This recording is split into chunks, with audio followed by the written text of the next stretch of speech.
이긴 자들의 특징이 있죠. 지금 이 사건은 이 남방왕과 북방왕 사이에 이 싸움이 일어나는 거죠.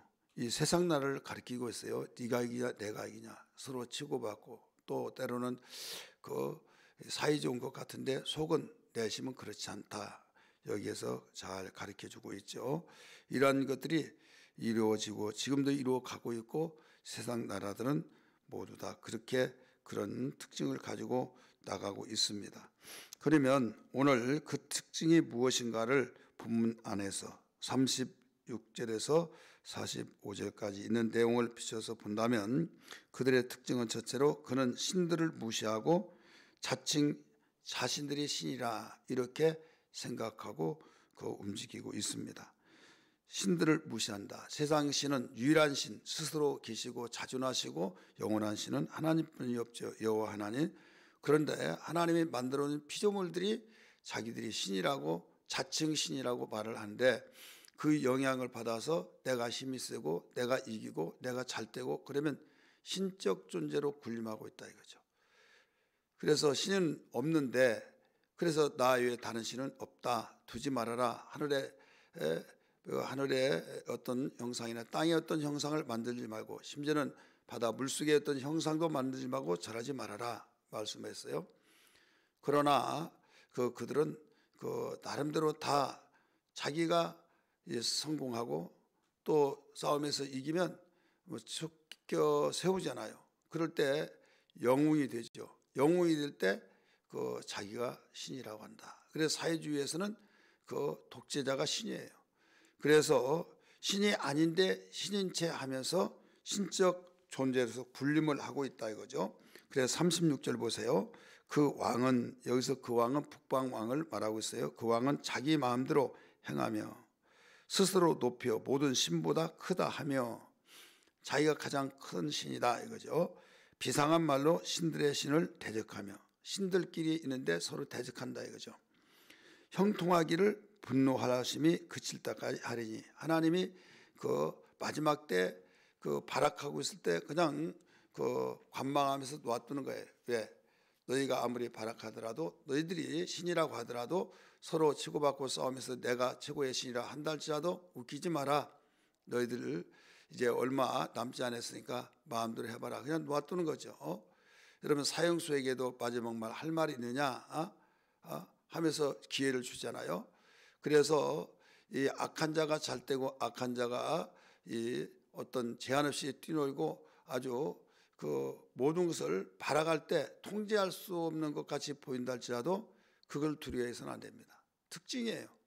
그때 제가 얼마 안 남았구나, 이걸 알아야만 합니다.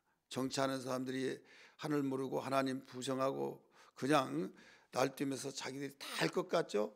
죄를 지면서 악을 저지르면서, 그러면 큰일 난 걸로 생각하죠. 하나님이 처리해 준다는 걸 알아야 될 줄 믿기 바랍니다. 왜? 하나님은 정의로우시고 공의로우시고 가장 죄를 싫어하거든요. 그래서 아모스에 가르쳐 준 것이 뭐냐면 공의와 정의가 하수같이 흐를 것이요 라고 가르쳐 줬잖아요. 하수는 위에서 아래로 흐르잖아요. 상수들은 밑에는 위로 동력장치를 모터를 통해서 올릴 수 있지만은 하수들은 절대로 이 위에서 아래로 흘러요. 그래서 자연스럽게 흐르듯이 그냥 공의는 자연스럽게 하나님이 이걸 원칙으로서 선포하시고, 그래서 왜 생수같이 흐른다 이렇게 하지 않고 하수같이 흐른다고 말씀하셨을까? 저는 상당히 깊은 관심 속에서 묵상을 했어요. 이때 이 하수는 그렇구나. 하수는 살아있는 한 하수물을 내보내잖아요. 그래서 계속 흘려보내서 높은 데서 아래로, 이건 누구도 막을 수가 없는 거예요. 그래야 하여 하나님께서 공의와 정의가 반드시 이긴다, 이것을 가르쳐주고 있는 거죠. 두 번째는 그 대신에 자기가 신이라고 하다가 강한 신이 있다, 강한 자가 있다 그러면 그를 공경하는 거예요. 자기가 신이면 끝까지 신이 돼야 되는데 그게 웃기지 않습니까? 여기에 37절 읽으면서 8절까지 봅니다. 우리 한번 37 봅니다. 그가 모든 것보다 스스로 크다 하고 그의 조상들의 신들을 여자들이 음모하는 것을 돌아보지 아니하며 어떤 신도 돌아보지 아니하고 그 대신에 뭐라고 그랬어요? 강한 신을 공경할 것이요. 자기가 어떤 신보다 크다고 하고 자기가 신이라고 하는데 느닷없이 센 신이 있다. 그러면 그게 아이고 당신이 나의 신입니다 하고 또 엎드려서 공경을 한다 이거죠. 하나님은요, 나 여호와 다른 신은 없다. 내 앞에 다른 신들을 두지 말아라 하면서 그것이 일관성 있게 지금까지 영원토록 변함없다는 걸 믿기 바랍니다. 왜? 자존하신 신은 하나님밖에 없고 영원하신 신은 하나님밖에 없다 이거죠. 모든 세상의 신들은 피조물 속에서 이루어져서 신이 아닌데 신적 본의를 주다 보니 신이 되어진 거예요. 신이 아닌데 신이 되어진 것이다 이거죠. 그래서 여기에 이 신이 이제 다른 신을 공경하면서 또 38절 그의 조상들이 알지 못하던 신에게 금은 보석과 보물을 드려 공경한다. 그냥 공경하는 것이 아니라 최고의 귀한 보물을 드려서 공경하고 있다. 이게 특징입니다. 이 세상 나라들의 이긴 자들의 특징. 그리고 그는 이방신을 힘입어 크게 견고한 산성들을 점령할 것이요. 그래 자기가 큰 신, 센 신, 내가 최고 신이다. 그러다가 나보다 더 강하면 무릎 꿇고 완전히 신이여 하고 이제 그렇게 하다가 그 신을 이용해서 큰 산성을 점령하고 이기고, 그러니까 목적이 이기고 보는 거죠. 목적이 성공하고 보는 거죠. 모든 것을 제패하고 본다 이거죠. 결과를 말해준다 이거죠. 우리는 결과는 중요하지만은 결과가 자연스럽게 순리대로 결과가 이루어져야지 영리로 결과를 이루면 문제가 생깁니다. 예를 들어서 이 곡식이 때가 되면 익어요. 이것은 열매도 마찬가지고 맛이 있고 또 여기에는 건강상도 위생에도 좋습니다. 그런데 홍시감을 익지도 않았는데 카바이트를 통해서 화학약품을 통해서 익혀서 홍시감이 돼요. 괜찮아요. 그런데 위생에도 좋지 않습니다. 맛이 나무에서 익은 거하고는 차원이 다릅니다. 마찬가지로 여기에서 가르쳐준 것과 같이 자연스럽게 하나님께서 주신 것과 같이 순리대로 돼야 되는데 영리로 이루어져서 그러다 보니까 나중에 문제가 일어난다 이죠. 결과는 심으면 심고 가꾸면 자연스럽게 결과가 이루어진 거예요. 그런데 어떻게 해서라도 수단 방법을 통해서 나는 결과를 내놓으라고 했다. 나는 결과를 너희들에게 평가하겠다. 결과로 막 그러다 보니까 그 편법을 써가지고 결과물을 내놓고 그 당시에는 김대리 김전무 최고야 막 잘해서 막 칭찬해 주니까 으쓱으쓱하죠. 나중에 들통나요. 들통나면 얼마나 부끄럽겠습니까? 세상이 그래요. 이게 세상의 특징이고 이긴 자들의 특징이다. 그래서 나중에 영광은 좋았는데 낙엽 떨어지지 참 부끄러움이 되어지죠. 그래서 우리는 그런 것을 따라서 세대를 본받아서 사는 것이 아니라 하나님이 기뻐하시고 선하시고 온전하신 뜻이 무엇인지 알고 나가야 된다는 것을 일러주고 있습니다. 39절 상반절 보세요. 그는 이방신을 힘입어 크게 견고한 산성들을 점령할 것이요. 그러면서 이제 어떻게 하는가 하면 내가 안다고 하는 그에게는 영광을 주기도 하고 또 백성을 다스리기도 하고 또 뇌물을 받고 땅을 나눠주기도 하고, 그러니까 내가 힘 있을 동안에 너 내가 출세시켜줄게, 내가 진급시켜줄게, 내가 너 그 맘만 먹으면 못할 거 있는 거 한번 봐라. 너 나한테 잘 보여요. 그래야만 너에게 유익할 거야. 그렇지 않으면 좋지 못할 거야 아마. 그 당시 그 힘이 대단하니까. 그래서 거기에 굽실굽실하면서 자기 양심도 팔고 자기의 그렇게 철칙이라고 하는 정직을 다 팔아버리고 출세를 위해서. 왜? 그에게 밉게 보이면 정말 문제가 있고 자기는 이번이 기회다라고 달콤하기 때문에. 이게 바로 세상의 이긴 자들의 특징이다.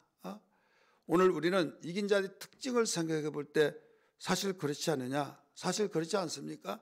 그래서 이런 자들의 특징을 너 좋아하지 말아라. 하나님은 살아계셔서 불꽃 같은 눈등대로 지켜보시고 여기에서 모든 것을 판단하시기 때문에 하나님이 기뻐하신 일을 하나님 보시기에 합당한 일로 나가라. 좀 더딘 것 같지만은 믿음으로 살아라 이거죠. 그래서 그 하박국 2장 4절에서도 오직 의인은 믿음으로 말미암아 살리라. 로마서 1장 17절의 말씀 보면 그 말씀을 인용해서 의인으로 오직 의인은 믿음으로 말미암아 살리라. 그러니까 결과 위주로 본다면 조급해져요. 그러나 하나님이 다 아시고 계신다라고 하면 마음이 침착해지면서 하나님이 신원하실 때가 있다 하면서 모든 것을 맡기고 그냥 묵묵히 부르도자처럼, 부르도자는 어떻습니까? 웬만한 돌멩이 또 장애물들을 다 부릉부릉 하면서 깔고 뭉개어서 길을 만들고 간다 이거죠. 그러나 일반 사들은 조금만 장애물이 있으면 턱 걸려서 더 이상 갈 수가 없죠. 하나님의 말씀은 믿음으로 나가는 거죠. 그럴 때 안 된 것 같지만 되어지고, 저 장애물이 안 돼, 저 못 가. 그런데 부르짖어 가보세요. 길을 만들어 간다니까요. 그래서 예수님이 나는 곧 길이요 진리요 생명이니 나로 말미암지 않고는 아버지께로 올 자가 없다라고 말씀하셨죠. 그래서 오늘 여기에 그 세상 나라들이 이긴 자의 특징들이 여기에 자기에게 아첨한 자들은 땅을 나눠주기도 한다. 39절에 방금 읽었던 말씀처럼. 그래서 자기를 공경한 자에게 나라도 나눠주고 막 이것도 저것도 주고 그래서 야 대성공했네, 대단해 마 하지만은 언제까지냐, 하나님이 정한 때까지 그냥 놔두는 거예요. 이것을 참지 못하다가 하나님도 무심하시고 하나님 살아계신다면 왜 저런 자가 잘 되고 나 같은 사람 정말 하나님 중심 보신다면서요, 왜 이렇게 내가 할 말을 잃어버리고 결과로 볼 때 나는 하나님 영광을 가릴 수밖에 없습니다 하면서 그 한탄하는 한탄 하소연하는 이런 한풀이 하듯이 기도하는 사람들이 있더라 이거죠. 그러나 우리는 하나님은 다 아신다. 반드시 하나님이 나의 기도를 들으시고 언젠가는 정말 당당하게 그들이 그렇게 좋아하는 결과 하나님 모든 걸 다 신원하실 때가 있다. 이게 바로 시편에서 나온 특징들이에요. 그러므로 오늘 우리는 여기에서 일러주신 것과 같이 이 북방왕은 남방왕을 계속 침방하고 침략해서 지배를 하고, 그럴 때 이 모든 그 세상 나라들이 그러면 또 이 침략을 받은 사람들은 가만히 있습니까? 또 우리는 더 힘을 키워야겠다 해서 또 이기기 위해서 또 무장하고, 그러다 보니까 누구 죽든지 죽어야 끝난다 이거죠.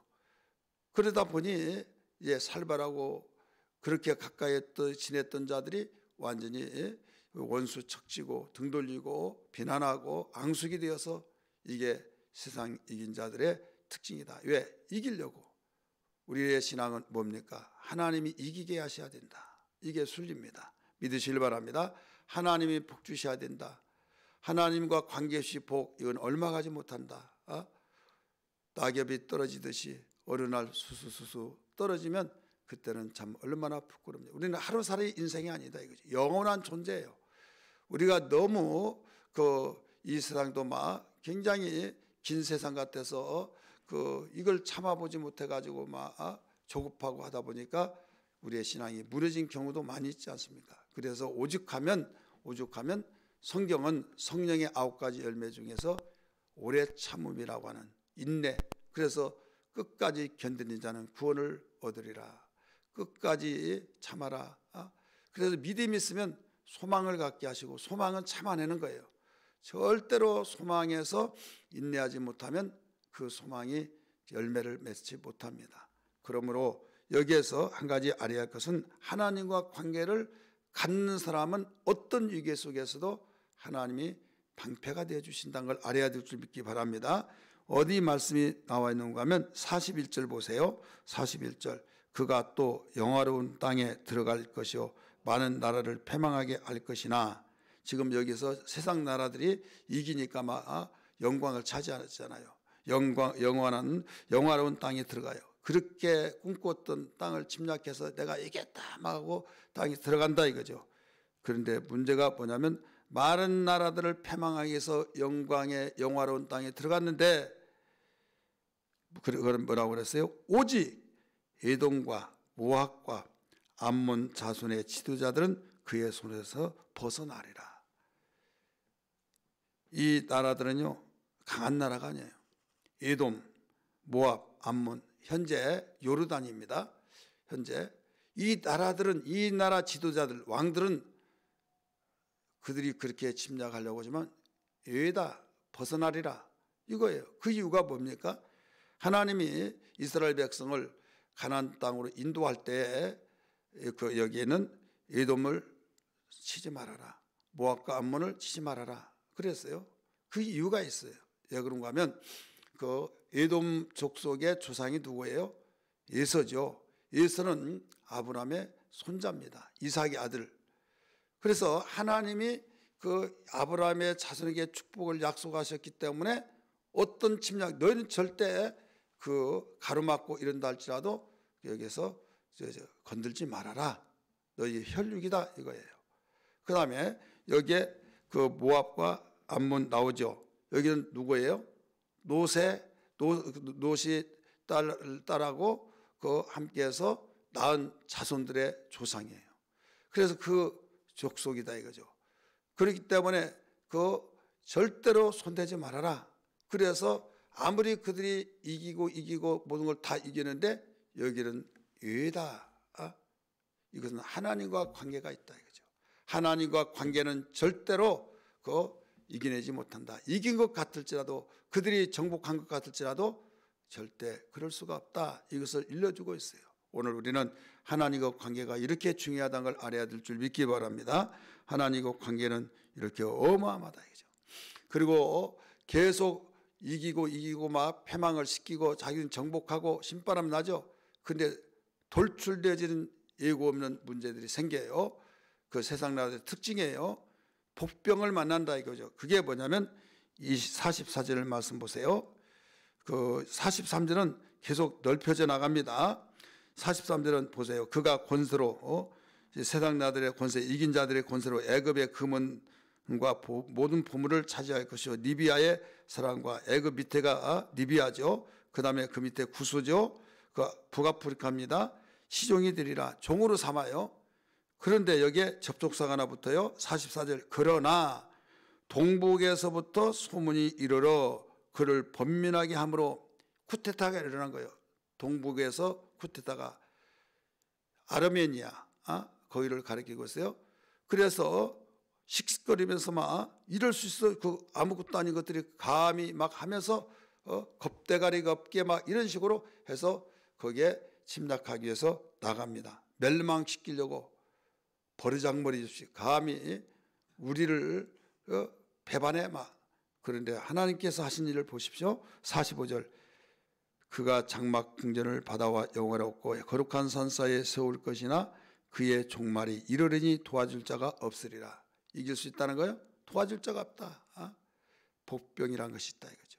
오늘 우리는 이 세상 나라들의 특징이 그렇습니다. 그러나 하나님이 함께하는 모든 삶 속에서는 욕과 같이 다 끝나고 요나처럼 끝난 것처럼 끝나버리지만은 여기에서 감사로 이겨내면서 하나님과 가까워질 때 그 승리가 된 걸 알아야 할 줄 믿기 바랍니다. 그리고 하나님 방법, 이것이 우리의 살 길이요 하나님께서 원하신 길인 걸 믿고 이 시간에 기도할 때, 하나님, 세상 나라들의 특징은 자기가 잘 되고 성공하면 신과 같이 군림하며 신처럼 생각하며 착각하고 살고 있습니다.